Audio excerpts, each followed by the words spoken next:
Hello everyone, this is Cynthia of VR-VRAR World. Today we are at 2025 Sandbox Immersive Festival and we are happy to have Antoine Cayrol.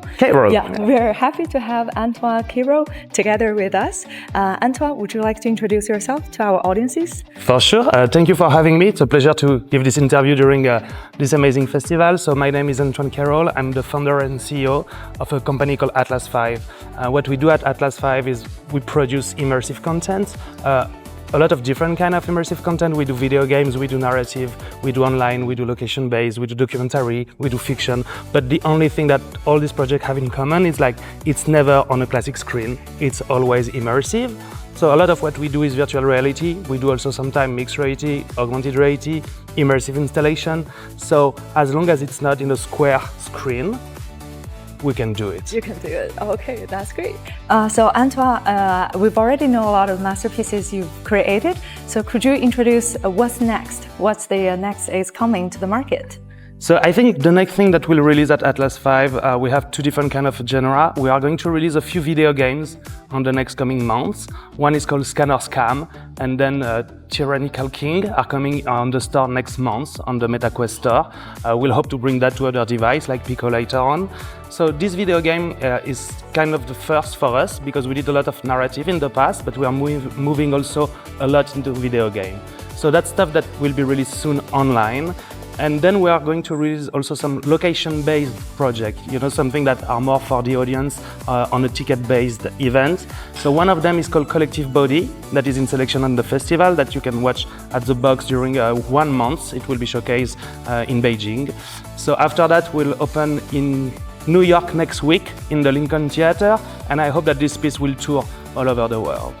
There is another location-based project we're producing. The main performer of this one is Yujia Wang, which is an amazing Chinese pianist. It's a co-production I'm doing with GDI and Vive Arts. So this one is opening in Paris in November, and then it's coming to China next year.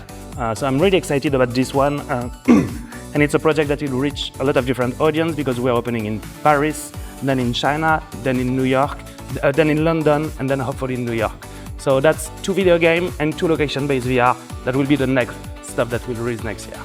All right, thank you very much. We are very much looking forward to that. Thank you. And then the next question is, what's your opinion of the future of VR films or VR experiences? Because right now VR is still relatively like a small industry. How do you think the VR films or experiences like LBE will win the general public? So I think right now we have 2 different kind of audience into VR.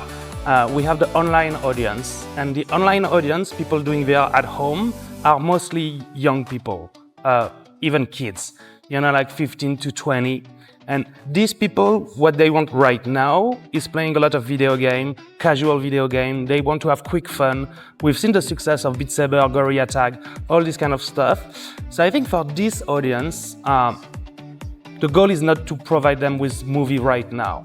Like having a narrative VR experience, it's not really the best market to go to the online audience. I'm really sure that this audience will grow, and soon they will be 23, 25, 27, and they will want to experience new stuff as maturity comes, and I'm sure that in a few years, in 5 to 7 years, it will be a great place to do narrative immersive experience online. But right now, I think the real film, like narrative experience, should focus on the location-based VR. We've seen the rise of all these location-based installations around the world, in Europe, in China. I was this morning at 789 in Beijing, where there is a huge space. So I think right now, if you want to do a narrative, something that is story-driven, I think location-based is the great format to focus on, because the audience that goes there is a wide range. So of course there is young people, but there is also a lot of people having 20, 30, 40, 50 years old, and these people are more keen to discover narrative projects. I see. Thank you for sharing the ideas with us. And the last question will be, how do you keep the balance? Is there any challenge between the artistic value and the commercial sustainabilities? Do you see there's more challenge, or how do you keep the balance between these two sectors? Let's see. I think it's really hard to find a balance because right now VR is a pretty new medium.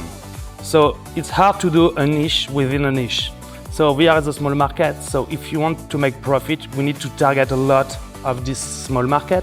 Like the online user are maybe 10 million, which is not huge at all. The location-based VR people are there, but competition is hard. There is a lot of experiences. So if you want to reach the people that are going to location-based VR, you need to do something a little bit mainstream, because people want to get out like the Saturday with their family. So it needs to appeal the whole family and a big group of people. So if you want to produce something that is more really artistic, independent, it's a challenge. It's a challenge to finance, and it's a challenge to make profit on the ticketing. So, but a lot of us, you've seen that at the festival, we are still doing that. We're still doing that because first, we like what we're doing, but the audience is smaller. But it's really grateful to do something and people love it, even if there is not a money revenue behind. So the way to do that as a French producer, I do a lot of co-production, international co-production and public financing.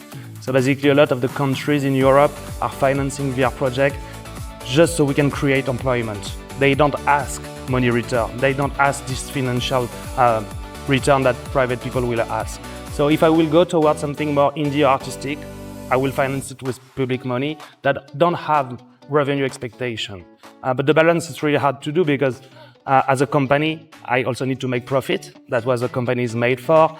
So we try to balance having more mainstream project that we are doing most on the video game side and more artistic indie project that we are doing quite a lot, maybe 2 or 3 a year. All right. Thank you so much for your time, Antoine. My pleasure.